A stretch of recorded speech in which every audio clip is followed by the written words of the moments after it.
On this channel, Million Dollars Made Easy, we love to run numbers for people, both in the accumulation stage and the withdrawal stage. I've got a request from somebody who's 33 years old. They say they have 830,000 saved already, which is awesome. 830,000, and they said they can contribute. They want to know contributing 40,000 a year, which I ran the numbers earlier. That would be about 33.50 a month. 33.50 a month. This is what we do for you. We run numbers here. If you give me your beginning balance and how much you can put in monthly, and if you want to increase that every year, we'll go ahead and run numbers for you. And what we do is use the S&P 500, the returns for the last 100 years, and we project ahead what similar returns might do for you in the future. And the resulting numbers are simply a possible range of what may happen in the future. We use the S&P 500 because that's what everybody's trying to beat, and few consistently do over the long term. But it also has a track record for over 100 years. So that's what we like to do. So again, if you want me to run numbers for you, just your beginning balance, your monthly contribution, and if you want to increase that, we'll go ahead and run that. This individual wants to know where he might be in, let's see, by age 55, but he knows he's probably going to reach financial independence way before that. So let's go ahead and run the numbers using the data for the last 100 years. So we're going to be looking at the 15-year column. He's 33 right now. See where he might be when he's 48. Now, there's going to be a wide range here because 15 years could go through a bad decade, good decade, or everything in between. And let me show you what I'm talking about here. We don't know which 15-year period. This is 100 years worth of data. You could run into a bad decade like the 2000s, where you had 4 down years in that decade, including a down 37. Or you could run into some really good years, like look at if you did 1980s or 1990s, so 15 years in there. We don't know. That's why I give you a range. In this case scenario, look at this situation. Over that 15-year period, given this scenario, he would have put in 1.433 million. Remember, he's starting with 830,000. And in the worst case scenario, the worst 15-year period in the last 100 years, we'd have 1.847. Not real good because you may have run into it. This is including a bad decade. But look at the median. The median in this column is 5 million. And there's actually a 15-year period where you would have 13 million. But here's the actual result. 64% of the time, color-coded in green, you would have had more than 4 million.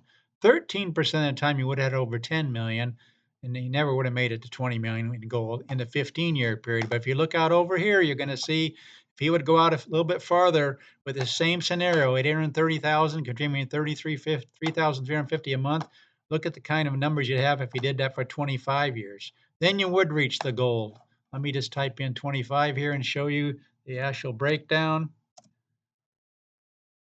Of course, 100% of the time you would have reached 4 million because the minimum you're going to see in this column is basically 8 million. 84% of the time you would have reached 10 million, and 38% of the time you reach 20 million. But that's how this chart works.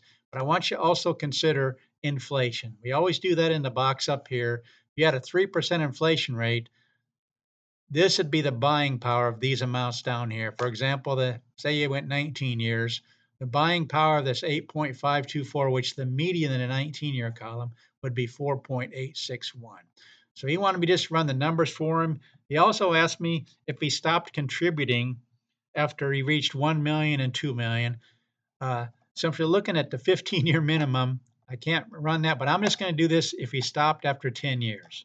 In other words, he's contributing 33.50 going down through after the 10th year. We're going to go ahead and update this. This shows you some of the ways I can run numbers for you. But again, let's look at the 15-year column, see how much these colors change.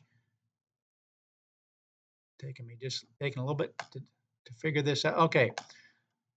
Again, in a 25-year column, you're looking really good. 100% of the time, you'd have over 4 million. The minimum there would be 6.223. Again, this is if you stop putting the money in after 10 years. This is the kind of numbers you'd have. So if you can just take a screenshot of this, you can look at these numbers later. He also wanted me to run it. He could save up to $50,000 a year. Again, he's 33. He says he has no kids. So let's go ahead. I believe that was 4150, if I remember right. 4150. Going to go ahead and update this. Let's go ahead and go back to contributing all the way through. Update this. These numbers are going to be higher. I'm probably going to change these. Calculating here. Just has to recalculate all these. That's what takes a little bit of time. Now look at the numbers. In the 15-year column, right here, 15-year column, 70% of the time you'd reach 4 million. 15% of the time you'd reach 10 million. You still wouldn't quite make it 20 million in these cases, but all the rest of these scenarios, look at that. How many times you start going out 21, 23 years. Look how many golds there are, meaning you're reaching $20 million with this scenario, 830,000 putting in basically 50,000 a year. That's what we do on this channel. We run numbers for people. Again, I'm going to go ahead and cut this back to, let's just do 5 years. If you just did this for 5 years, in other words, 4150 for 5 years. Let's go ahead and update this. See how these numbers look after 5 years of contributing to this. Again, he's beginning with 830,000. I'm just running all kinds of different scenarios just to show you what we can do on this channel. And in that case, you see, again, remember the greens are over 4 million, the blues are over 10 million, and this is for 15 years, and the golds are over 20 million. So if he just did it for 5 years, the next 5 years, this is the kind of range you would have. Again, you might run into a bad 5 or 10-year period. So that'd be the minimum for a 25-year period, 5.511 million. But the median in the 25-year county is 11 million. These are the corresponding, the lowest, the median, and the highest. So again, you take a screenshot of that and you can look at these numbers just to see where he might be. Again, this is just contributing 4150, that 50,000 for just 5 years and then stopping. So that's what we love to do on this channel. Please consider subscribing. Please share this channel with your friends. Let them know that there's a channel out there that'll run numbers for them to give kind of an idea what they might have in the future. This young man is well on the way to financial independence, and I congratulate him. Please like the video, share, and thanks for watching.